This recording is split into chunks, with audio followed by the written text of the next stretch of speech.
7 bonnes raisons de choisir Voyage Antillais. Voyage Antillais est une agence antillaise depuis plus de 50 ans. Voyage Antillais vous réserve un accueil chaleureux, une qualité de service, un accompagnement soigné, toujours avec le sourire. Voyage Antillais vous propose les meilleurs prix. Avec Voyage Antillais, vous bénéficiez de facilités de paiement. Votre deuxième bagage est offert. Voyage Antillais, c'est 2 agences en Île-de-France qui relient les Antilles à Paris. Voyage Antillais, nous là vous faisons voyager. Martinique Actualité. 30 millions de roses sont achetées et offertes en France. 30 millions de cadeaux empoisonnés selon l'association Robin des Bois, en provenance pour la plupart d'Afrique et d'Amérique du Sud. Elles seraient toutes enduites de pesticides invisibles et dopées à la chaleur artificielle sous serre ou sous tunnel par une main-d'œuvre bon marché, et elles présenteraient un un véritable danger tant pour l'environnement que pour la santé.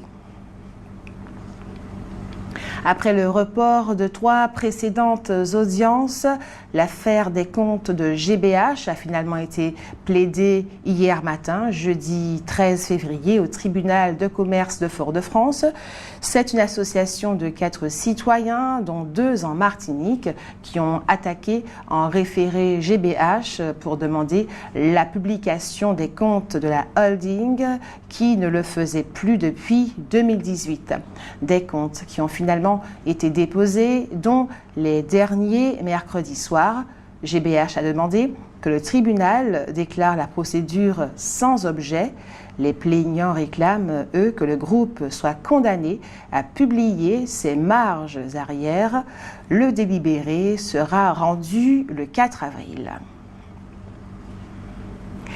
Je vous le disais en titre, la ville du François appelle chacun de ses habitants à faire preuve de responsabilité et à respecter l'environnement. Elle demande à tous de cultiver une attitude civique puisque c'est ensemble qu'il est possible de préserver le cadre de vie dans lequel nous évoluons. Intensifier les efforts pour combattre l'incivilité, c'est l'objectif de la ville du François qui a procédé à une opération de nettoyage à l'entrée de la déchetterie de la Pointe-Courchet le vendredi 31 janvier. Les agents de la déchetterie et ceux des services techniques de la ville équipés de matériel de nettoyage et d'engins mécanisés avaient déjà procédé à une première phase de l'opération. Ils ont enlevé en tout 60 mètres cubes de déchets divers. Pour dissuader tout dépôt sauvage à l'entrée de la déchetterie, des mesures pratiques et esthétiques ont en outre été décidées. Des fleurs seront plantées le long de l'allée pour embellir l'espace. Des caméras de surveillance seront installées pour signaler toute activité illégale. Enfin, une clôture et une chaîne ont été ajoutées. Elles tiennent lieu de barrières temporaires. Il s'agit d'inciter les citoyens à conserver leurs déchets chez eux au lieu de les balancer devant la déchetterie lorsqu'elle est fermée. Ce geste simple peut faire la différence. Ce n'est pas qu'une question d'esthétique. Il en va aussi de la santé publique et de la protection de l'environnement. Les dépôts sauvages sont en effet une source de nuisances, attirant rongeurs et insectes porteurs de maladies, notamment le moustique Aedes aegypti, vecteur de la dengue. Ajoutons qu'une délégation s'est aussi rendue à la route de la Farelle à Manzot, où déchets et encombrants s'accumulent près d'une forêt domaniale protégée, compromettant ainsi la biodiversité locale. Ce mercredi 12 février 2025, la société Aéroport Martinique Aimé Césaire, SAMAC, a dressé son bilan 2024. 1 875 000 passagers sont passés par l'aéroport Martinique Aimé Césaire. Cela représente une hausse de 1,2% par rapport à 2023. L'objectif qui était de dépasser les 2 millions de visiteurs comme en 2019 n'a cependant pas été atteint. La ville de Schœlcher accueillera demain, samedi, la 7e édition du Carnival Run, dont la marraine est Maurane Voyer. Il s'agit d'une action en faveur des personnes atteintes de troubles 10. mise en place à l'initiative du Rotary Club de Schœlcher. Les participants sont attendus dès 13h pour un après-midi festif. Au programme, 5 km de course à pied en tenue de carnaval avec animation, jeux et show DJ. La Fondation Clément accueille à la Nef du 14 février au 13 avril 2025 une nouvelle exposition de l'artiste Claude Coquille. Cette exposition est le fruit d'un processus créatif long de 12 ans au cours duquel les œuvres réalisées ont été élaborées pas à pas dans un processus de gestation permanente. Suture à l'aiguille, chemin de perles, tracé mathématique de la peinture, jeu poétique du paysage, visage sensible de l'amour sont nés de la réflexion de l'artiste.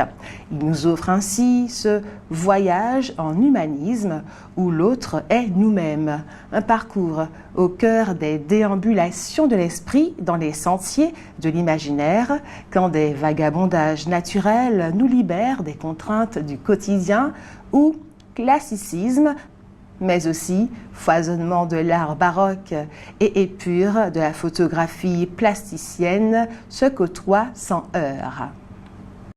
La mairie de Montpellier a décidé de ne pas programmer un défilé carnavalesque antillais prévu pour le samedi 22 février. Elle évoque un manque de policiers et de secouristes pour assurer la sécurité des participants. Elle craint des débordements et des dégradations. L'année dernière, quelques personnes avaient été blessées et un véhicule de police dégradé au cours de la parade. Les organisateurs de l'événement dénoncent, eux, un mépris vis-à-vis du carnaval antillais. Le syndicat mixte de l'énergie de la Martinique a présenté le bilan complet du programme éclairage public performant et exposé les avantages de la délégation de compétences éclairage public aux communes.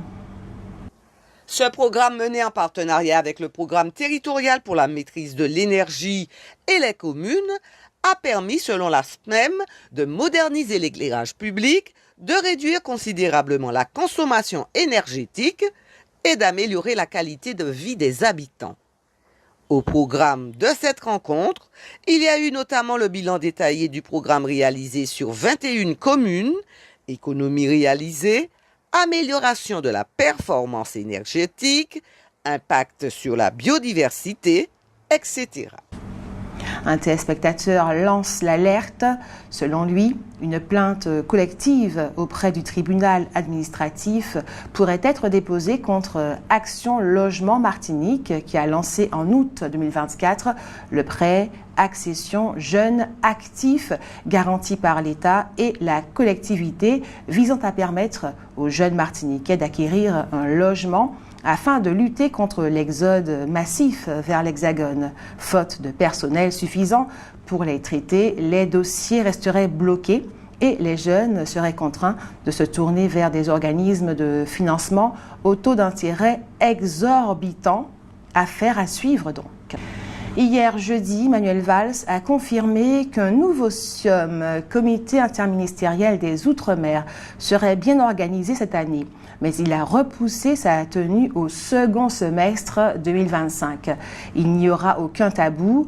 Nous aborderons l'ensemble des sujets économiques, sociaux, vie chère, lutte contre l'insécurité, le trafic, l'éducation et les violences faites aux femmes, a indiqué le ministre. Avant-hier, mercredi 12 février, un détenu en détention provisoire à la prison de Ducos a été retrouvé mort dans sa cellule. L'administration pénitentiaire garde le silence tandis que les surveillants, eux, dénoncent un manque de moyens. L'avocat du défunt, maître Ludovic Romain, demande des explications. L'autopsie du détenu devrait apporter des éléments clés pour comprendre les circonstances de son décès. Une enquête est en cours. Depuis ce mardi 11 février, une avancée majeure dans le diagnostic de l'endométriose est en phase d'expérimentation en Martinique. Le test salivaire qui permet de détecter la maladie est en effet désormais accessible chez nous. Son objectif, prendre en charge plus rapidement cette pathologie qui touche environ une femme sur 10. Outremernews.fr, le site de l'actualité Outre-mer, 24 heures sur 24 et 7 jours sur 7. Retrouvez la chaîne Outremer News sur YouTube.